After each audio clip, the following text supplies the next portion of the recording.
That's not the only point that I've brought to you the past couple of weeks. I've asked you on multiple different avenues of things that I want to get brought to discussion. The first and foremost being on this camera, there's 79 people that were in this room. You guys failed to listen to anyone in this community. You disable comments on YouTube so that we, as citizens, are not allowed to talk to another. Are you kidding me? You need to disable that now. You don't want to listen to us, you won't let us talk, yet at the same time you're trying to have control. It's all about control. So going on to the mask mandate, I'm going to say this. Everyone spoke on it, but this is the real reason. Where are you spending the money that the federal government gave to you? That's what I want to know. Because here's the issue. I work in the automotive industry. This is the Motor City capital of the world. We have the greatest assets and quality control measures here in this state. Yet, I have not seen one quality control measure in any of these schools. I've gone to 6 automotive plants in 3 states since August of 2020. I will tell you, we have training on these people that are new hires at every one of these automotive plants.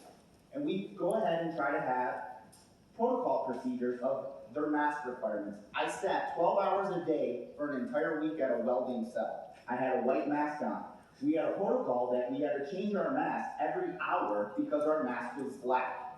Now, I'm an adult that is wearing that and changing that because I am trying to protect myself. Yet, you are not putting a quality control measure on the children in our schools, and you want to go ahead and state that one child has to wear the same mask for 8 hours a day? And where's the money that's going to go ahead and put the quality control measure that's going to state that when this child's done with their first hour, they need to swap their mask?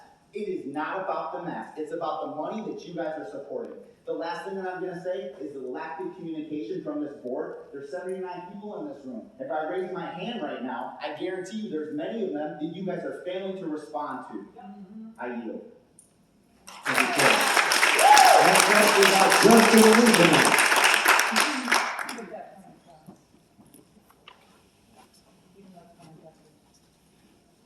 Justin Williams, Bloomfield Township. So my first board meeting was a couple weeks ago, and with all due respect, Mr. Chair, you ran a circus here. I came back to give you another chance to see maybe you just had an off night. Everyone's human in this room. You're running a circus, and it's unfortunate. And that relies on you. It falls on you as the chair. You lack basic decorum on how to run a meeting. You don't give people the time of day. I think you lack maturity as an individual, and I'm still embarrassed as a taxpayer in Oakland County that this is my representation of government. I don't agree with some things that you guys do, but you need to have respect for everyone in this room, on both sides, okay? And you make this charade of not being able to read names or mispronunciations. We have a very competent clerk here. We have great technology. You put names on a board, and you know when you're on the list. But we don't want to use that. You're going to mispronounce names and make it a joke. Not very professional, Mr. Chair. Not very professional at all. And your caucus should be embarrassed that they elected you. And it's very apparent that why Mr. Coulter ran again instead of yielding to let you run, because we know you wanted that position. And you would have had that position, but someone over here flipped, and they didn't give you the seat. You're not the county executive, and God thank you, because you'd be an embarrassment to this county. And I know you're not listening to what I'm saying, but hopefully it'll sink in a little bit, because you need to mature up just a little bit here. Last time I was here, you went through 5 recesses. Today, 2. Thank you, Sheriff, deputies, for your time. Thank you. I enjoyed the overtime. We appreciate your efforts. The maximum number of people in this room is 105. We've had some that left. You've caused with your recesses over 48 hours of lost family time collectively in this room. That falls on you because you don't have thick skin and you can't take criticism. Okay? You gotta grow up. You represent all of us and you're not doing a very good job. Lastly, Mr. Moss, thank you for flushing these people out. Last meeting, they said it's not up to them to tell the health director what to do. Then why not say, hey, maybe we should get rid of the mask? I don't care on the mask, whether you want to wear a mask or don't wear a mask. That's up to you. That's up to your decision with you, your family, your kids, whatever, your doctor. But people should have a choice, and that's it. And you're denying people the choice. I think that's all they want. Right. And if you start listening to people and actually have some empathy, these meetings will run a lot smoother. A lot smoother. And it's not professional when people yell out. I don't think that's great either. I'm cringing in my seat when they do it.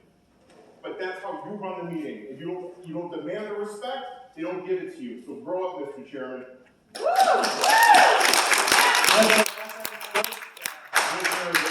You signed up since?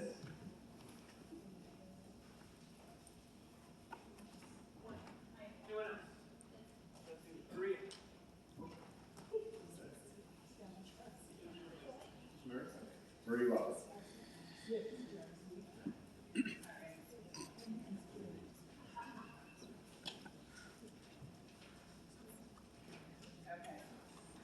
I spoke before about this last time. I'm a special education advocate, and there are over 23,000 special needs children in our county. The CPC kind of gives us some statistics here. 17% of children have developmental disabilities, 15% have hearing impairments, 10% have ADHD, 7.5% have anxiety, which that number is rising. I'm sure that's not even accurate anymore. 7% have asthma, 5% have speech disabilities. The CPC says people with disabilities, certain groups of people may find it difficult to wear a mask, including some children 2 years and older and people of any age that have certain disabilities. Appropriate and consistent use of masks may be challenging for some, including people with certain disabilities. Challenge may be caused by being sensitive to having material on the face, difficulty understanding why wearing masks is protective, such as those with an intellectual disability, or having difficulty controlling behavior. When determining if a child or person with a certain disability should wear a mask, you should assess their ability to wear a mask correctly, avoid frequent touching of the mask, limit sucking, drooling, or having excess saliva on the mask, and be able to remove the mask without assistance. For people that cannot wear a mask safely because of the disability defined by the ADA, consider reasonable accommodations. Masks should not be worn by a person with a disability who cannot wear a mask or cannot safely wear a mask, or for reasons related to their disability. People who are deaf or hard of hearing, and those who interact with people who are hearing impaired, if you interact with people who rely on reading lips, you may have difficulty communicating while wearing a mask. So, with all of these children that are in our schools, with IEPs and issues with medical conditions, disabilities, we're masking them because, there's this exemption rule, but the doctors won't write the notes, and the schools are not honoring the notes that are written. Nope. So what do?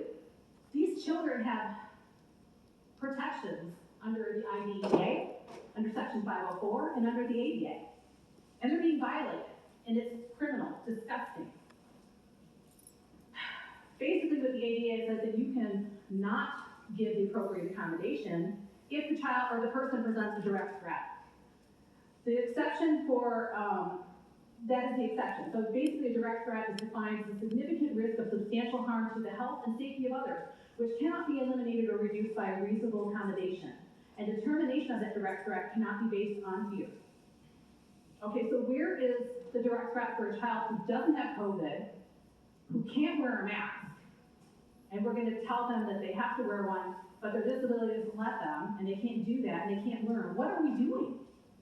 What are we doing for these kids? They're not learning.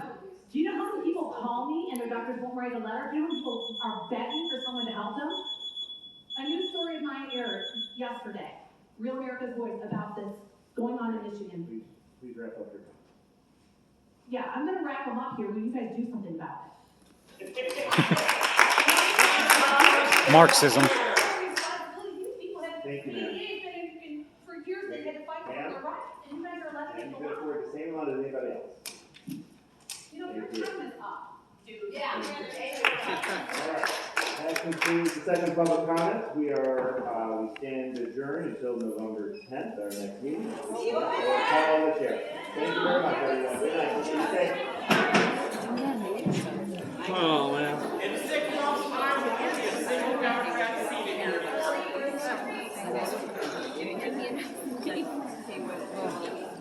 No, because I was walking up there and everyone laughing.